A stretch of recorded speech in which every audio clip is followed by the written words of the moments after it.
How do you spend time with more successful people? This is Jeffrey Slayter, and this topic is a topic that is compelling and interesting because who you surround yourself with can make or break you in your life and in your level of happiness and success in your life. So I would say this is pretty important. It's been proven that people who spend time with more successful people, they naturally get more successful. Now you have to define what that success is for you. What is success? Is it monetary success? Is it success in fulfillment? Is it success in health? Success in a sport? Everyone has a different definition of what success is. For me, success is about being successful, and that must include being fulfilled in your life. Someone that has lots of money that's not fulfilled, I don't consider them successful. Now, fulfillment with whatever it is that they want in their life, as long as they want it, I consider that wildly successful. So first, define what success is to you. How would you know if you were successful? What would you have? What would you hear? What would you see? And what would be the things in your life that would have showed up? Well, let's get right to it. How do you actually spend time with more successful people? The first area is to define success. Define what success is to you. That way you know it when you see it. So often people have no definition of success. They just think success is just about, having monetary things. There's lots of people with a lot of monetary things that are not successful. They're broke inside. And there's people with lots of things and monetary things, but they are not those things. But they enjoy themselves. And it's one more way to express who they really are, which is abundant. Now, those are the types of people that I really enjoy spending time with, are people that are successful financially because they put the time in, and they're also successful in their hearts. And they use their monetary success in a way to express what's in their hearts.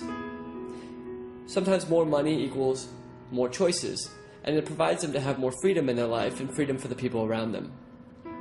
And there's people in my life that are very successful in a certain domain. They might be very good at a sport, and they're moderately successful financially, but they are totally fulfilled in the sport that they do, and they're masterful at what they do. And those types of people are very fun to spend time with. I think what I'm seeing is a through line in successful people enjoy spending time with people that are successful in a domain in their life that inspires them. So you must have an area in your life that inspires you that you're successful at. And if you don't, it's time to get clear about what that is and continue to master that particular domain. Another thing I've noticed with successful people is successful people, we enjoy spending time with people that uplift us, people that are doing things that inspire us.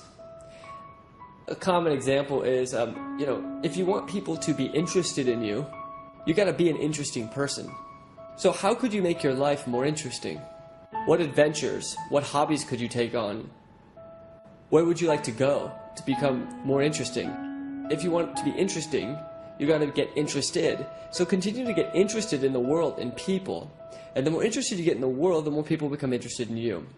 Now, it doesn't mean become the world. It means be an observer in the world, but also be able to enjoy the world for what it has to offer. And that might mean getting interested in art, getting interested in people. If you want people to be curious about you, become curious. Like an archaeologist of life. I've noticed that successful people really enjoy having fun. And so, how could you have more fun in your life? Some of the best business I've ever done has been while I'm having the time of my life. Some of the trips I've got, I was in Brazil for a month, and we were staying in this place called Florianopolis, and we all rented out these nice condos on the beach, and there were about 15 of us, and some of the people I didn't actually know. And what happened was, we started spending time with these people while doing interesting things. And as we did interesting things, we started to do business. We were having an incredible time. We were surfing all the time, we were going out, we were exploring, there was parasailing, there was whitewater rafting. All this stuff tends to bond people. So are you incorporating enough play into your life? And when you play, who are you choosing to spend that time with? Also, successful people, they're willing to spend money on growing themselves. They're willing to spend money to be around other successful people. There's huge galas and balls that happen, and the tickets might be $1,000 or $5,000 to $10,000 to go, and successful people will pay money to be around other successful people, to network, to do business. Now, it's usually done in a charity-like format. Successful people, I found, they like to give back. They like to make a difference in people's lives. And so what they do is they become part of charity organizations. And through that, they end up networking with other people that share the similar values. So getting clear of your values and where you want to contribute is one more way to become successful and start giving back. So what are your values? Who do you love to spend time with? Where do you like to give? And you'll notice that there's probably certain celebrities or thought leaders in your space that like to give to the same stuff or the same areas. You'll also find that successful people, they like to make things happen. So in your life, when you say you're going to do something, are you getting it done? Are you going after it? Or are you simply saying you're still talking about it? I found that people that make things happen, they set a goal, they go after it, and they make it happen, and they are bigger than their circumstances. What does that mean? That means that their circumstances are not something that they become. Time, money concerns, not being smart enough, whatever they think is going on as far as their circumstances, they don't relate to them as if they're real. They actually relate to their circumstances as something that's small, easy to overcome. So how do you relate to your circumstances? How do you relate to your time concerns, your money concerns? Are they bigger than you, or are you bigger than them? And depending on how you relate to those will start to shape what you attract or who you bring around into your life. I've often found that successful people, they don't tend to enjoy gossip. They don't have time for it. They'd rather put their attention on how they can make a difference in the world, how they can give back, how they can grow their companies, versus talking about things. I've also noticed that successful people, they communicate differently. They tend to put their attention on a few different types of communication. Where most people, when it's time to do business, most of them have their attention on just gathering information and sharing, versus making promises and requests. I found that people that are getting more of what they want in their lives, what I would call successful, having the life by design, they tend to make more promises in their life and more requests.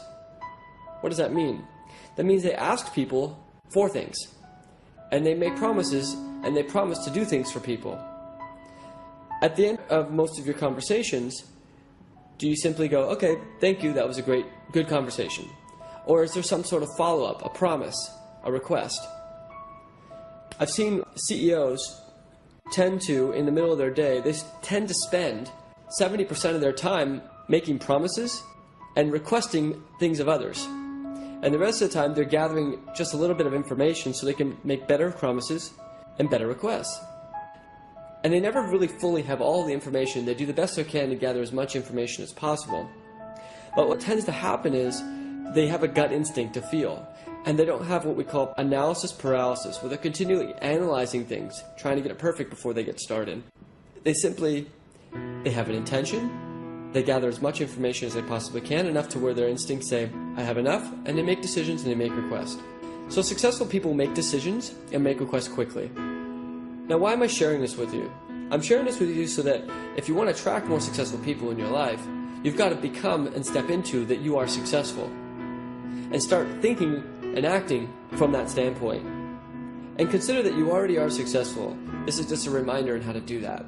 So, just to refresh, make decisions quickly, make more promises, make more requests, spend time giving back more, and discovering what the values are of who you are. The other thing is, I've discovered one of my goals was to be on some of the biggest stages in the world with Tony Robbins, Donald Trump, Sir Richard Branson, Dr. DeMartini from The Secret, Robert Kiyosaki. My goal was to, because I remember reading a lot of their books when I was younger, and my goal was to be on stage with some of these people and spend time with some of them. And what I did is I made a list of the people that inspired me. And sooner or later, I ended up sharing some of the stages with these people. But it started by a list of people that inspired me, a list of people that I thought were incredibly skilled in a certain area. Now, as I got closer to spending time with these people, I realized that they're just people. And they have problems, they have challenges, just like all of us. The thing is what makes them different is that they're willing to persist. They're willing to be bigger than their circumstances, and they're willing to own the greatness that is inside of them. Are you fully owning the incredible gift that you are? And the degree you're willing to own that gift is the degree that people are willing to own it within you. Now I know that's a very esoteric statement, like how are you supposed to own the gift that's inside of you? I think a more interesting question to ask yourself is, what are the ways that you express that you don't own that gift inside of you? Do you shy away when it's time to spend time with people that are successful? Do you make up thoughts in your head that are not very useful? If you started putting your attention on how you are successful and started to notice more of it, you might give yourself permission to start actually owning that success that's already in you. And the more you start to notice that, the more you'll start to actually bring forth and start to notice the parts of you that are successful so you can have more of it. It might require you also firing or letting go of some of the people in your life that are not successful. And what I mean by that is they drag you down. They're constantly telling you how you can't be this or you can't be that.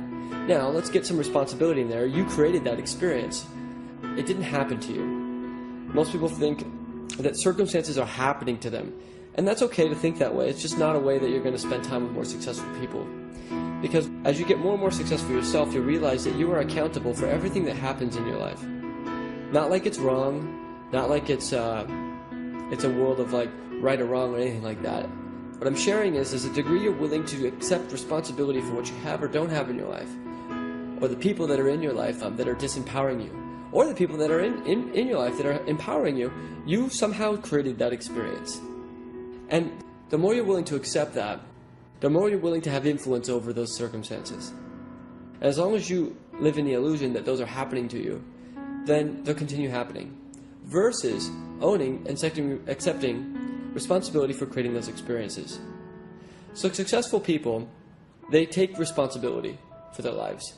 They take responsibility for what they have and what they don't have. So I'll leave you with this thought, this last final thought. On your pathway to success, which by the way, success is a definition, it's a term, you choose what that is. There is no final destination of what that is, only you can choose what that is. As you head on your pathway to become and continue becoming successful, who are you becoming on that path? Who are you becoming? Are you making sure you include play, fun, fulfillment, enjoyment, making a difference in your life, making a difference in those around you? Because it's up to you to define what that success is, so make it a good one.